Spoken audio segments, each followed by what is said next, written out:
Venezuela holds the largest proven oil reserves on Earth, a geological jackpot so vast it should have guaranteed wealth, stability, and power. And yet, millions of Venezuelans struggle to afford food, electricity flickers in oil-rich cities, and the global energy system barely reacts to Venezuela's collapse.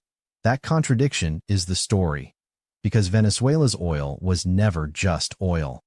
For decades, the world believed a simple equation: more resources mean more prosperity.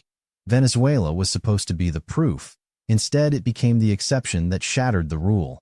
While other producers shaped markets and influence, Venezuela's oil turned inward, fueling political battles, foreign pressure, and economic decay. Today, tankers are seized, licenses are negotiated behind closed doors, and Washington debates how much Venezuelan oil should be allowed back onto global markets without strengthening the regime controlling it. This is why superpowers still circle Caracas, not for barrels alone, but for leverage. Control over oil means influence over prices, alliances, and political survival. The United States sees Venezuelan crude as both a pressure tool and a safety valve in a volatile energy world. China and Russia see it as long-term strategic access. Venezuela, caught in the middle, sees oil as its last bargaining chip. So the real question is not why Venezuela is poor despite its oil. The real question is how oil reshaped its politics, distorted its economy, and turned a natural gift into a geopolitical weapon that still matters today, right now globally and urgently. Venezuela's oil story begins with promise. In the early 20th century, crude erupted from beneath its soil just as the industrial world was hungry for fuel. Foreign drillers arrived, infrastructure followed, and within decades, Venezuela transformed from an agrarian economy into one of the most important energy suppliers on the planet.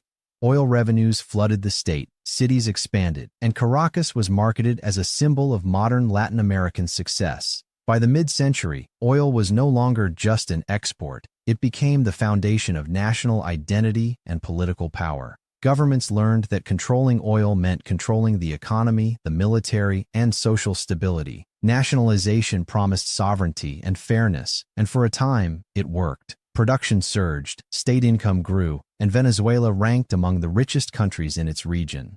But this rise carried a hidden flaw. Oil crowded out everything else. Manufacturing weakened, agriculture faded, and the state grew addicted to a single revenue stream. When prices were high, the system looked unstoppable. When prices fell, the cracks spread fast. Maintenance declined, expertise drained away, and short-term politics replaced long-term planning. Fast forward to the present, and the contrast is stark. The same fields that once powered global markets now operate far below capacity. Infrastructure is decaying, output is fragile, and decades of mismanagement have left production a shadow of its former peak. Venezuela still sits on unmatched reserves, but oil's role has flipped. What once symbolized strength now exposes vulnerability, showing how a historic rise to power quietly set the stage for collapse and future geopolitical pressure. This past versus present contrast is essential because it explains why history still haunts every negotiation, sanction debate, and foreign strategy aimed at Venezuela's energy sector today across the global system. The idea of the resource curse sounds abstract until Venezuela makes it real. Countries blessed with natural wealth often assume prosperity is automatic, but oil can distort incentives instead of strengthening institutions. Easy revenue reduces accountability, encourages corruption, and concentrates power in the state, weakening private industry and long-term planning. In Venezuela, oil money replaced taxation as the bond between government and citizens. Leaders no longer needed productive economies or efficient services to survive politically. They needed control of the oil valve. As long as prices stayed high, dysfunction remained hidden. When prices fell, the system collapsed inward. Foreign companies were pushed out, expertise drained away, and the national oil company became a political instrument rather than an industrial one. Investment declined, maintenance was delayed, and output steadily eroded. Oil wealth masked these failures for years, creating the illusion of strength while the foundation rotted. The cruel irony of the resource curse is timing. It rewards bad decisions in the short term and punishes them later when repair becomes costly or impossible. By the time consequences appear, institutions are already hollowed out. Venezuela's tragedy is not that it had oil, but that oil replaced governance. What should have funded diversification instead financed dependence. This curse explains why sanctions hurt so deeply, why recovery is slow, and why oil, once a blessing, became the mechanism that locked Venezuela into crisis. It also shapes foreign perception, inviting intervention, pressure, and opportunism.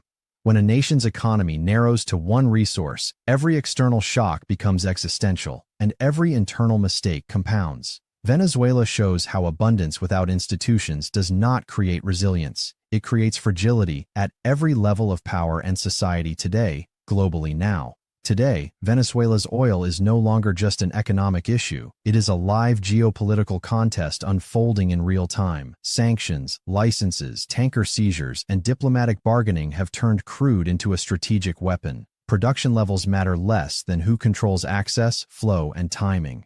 The United States faces a dilemma. On one hand, Venezuelan oil could ease global supply pressure during volatile energy cycles. On the other, unrestricted exports risk strengthening a government Washington wants to constrain. The result is conditional access, temporary waivers, and constant recalibration, where energy security collides with foreign policy. Meanwhile, China and Russia view Venezuela through a longer lens. For Beijing, oil represents repayment, leverage, and future supply security in a fragmented world.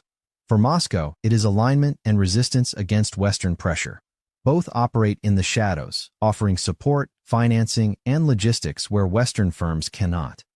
Recent years have added new urgency. Shadow fleets move crude quietly, tankers change flags, and enforcement becomes selective. Each shipment tests the limits of sanctions and signals shifting tolerance. Venezuela's output may be smaller than its peak, but its symbolic value has grown. This battle is not just about Venezuela. It reflects a broader energy transition where supply chains are politicized and markets fragment. Oil once flowed according to price. Now it flows according to permission. Countries with spare barrels gain leverage, and countries under restriction become pressure points. For Venezuela, this creates a paradox. Its oil keeps it relevant, but also trapped. Every negotiation is framed by history, mistrust, and collapse. Recovery depends not only on investment, but on geopolitics relaxing their grip. Until then, Venezuela's oil remains suspended between potential and paralysis, shaping global strategy far beyond its actual barrels today. This tension has intensified with recent negotiations over partial sanctions relief, tied to elections, production targets, and compliance. Energy traders watch every announcement because even small shifts alter expectations. In this environment, oil becomes narrative as much as fuel, a signal to allies and rivals. Venezuela's crisis shows how energy, finance, and power now intersect, turning barrels into bargaining chips that influence markets, diplomacy, and security calculations worldwide. That is why decisions made in Caracas, Washington, and Beijing ripple outward, affecting prices, alliances, and risk perceptions, even when production numbers seem modest, proving Venezuela's oil still punches far above its operational weight in today's fragile and politically charged global energy system now unfolding rapidly. There is a growing belief that Venezuela no longer matters because its oil output is low. That assumption is dangerously misleading. Venezuela still holds the largest proven oil reserves on Earth, an estimated 300 billion barrels. That scale alone places it in a category no other country can ignore, regardless of current production numbers. Reserves are not the same as barrels flowing today, but they shape future power. Energy markets do not only price supply, they price potential. Venezuela's oil represents dormant capacity in a world where spare supply is shrinking and shocks are becoming normal. When markets tighten, attention returns instantly to where large volumes could reappear. There is also the type of oil. Venezuela produces heavy sour crude, the kind many refineries are specifically built to process.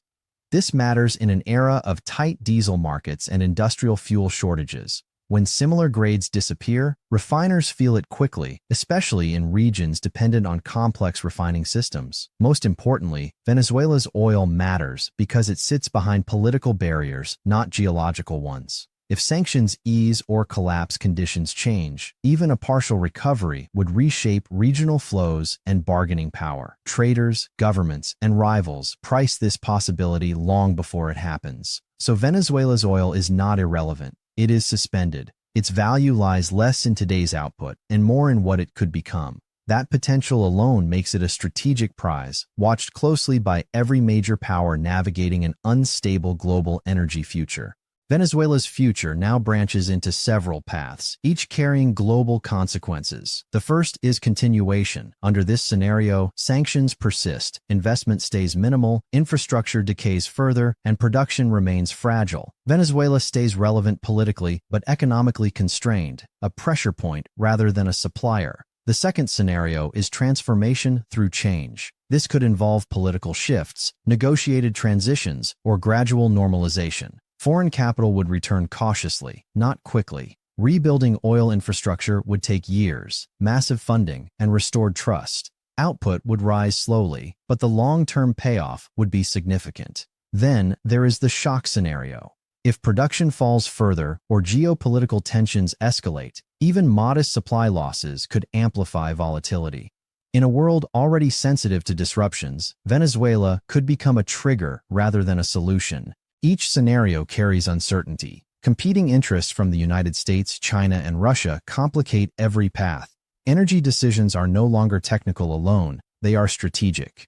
What makes Venezuela unique is that all futures remain open. The country sits between collapse and resurgence, relevance and isolation. Its oil ensures that no matter which direction it moves, the consequences will extend far beyond its borders, shaping markets, alliances, and risk calculations in an already fragile global energy system.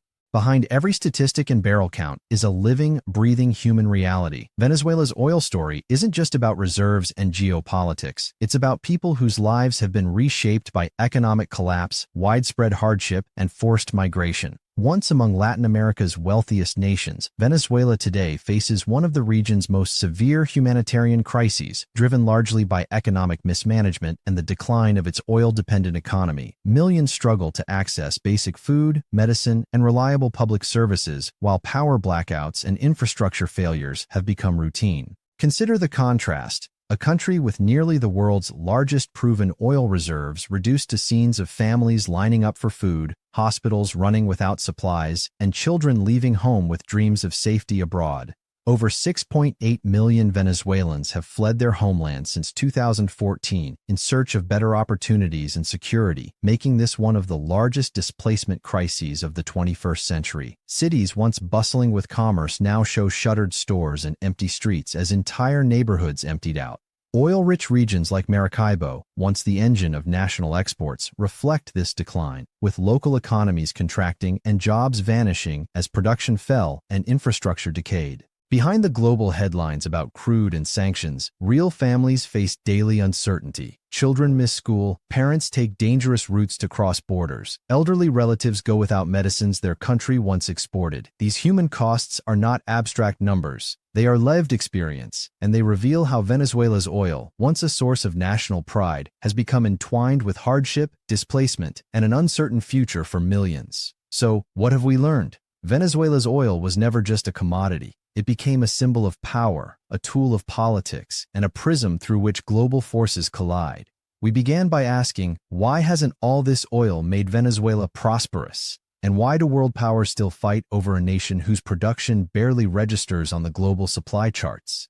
The answer lies not in geology, but in economics, history, and human agency. Oil shaped Venezuela's rise and revealed the limits of resource-based wealth without institutional resilience. It amplified political fault lines, fueled external interests, and played a central role in one of the largest humanitarian crises of modern times. But the story doesn't end here. Now ask yourself, what happens if Venezuelan oil suddenly re-emerges as a major supplier? Could it ease global energy tensions, or could it spark new rivalries between competing powers like the US and China?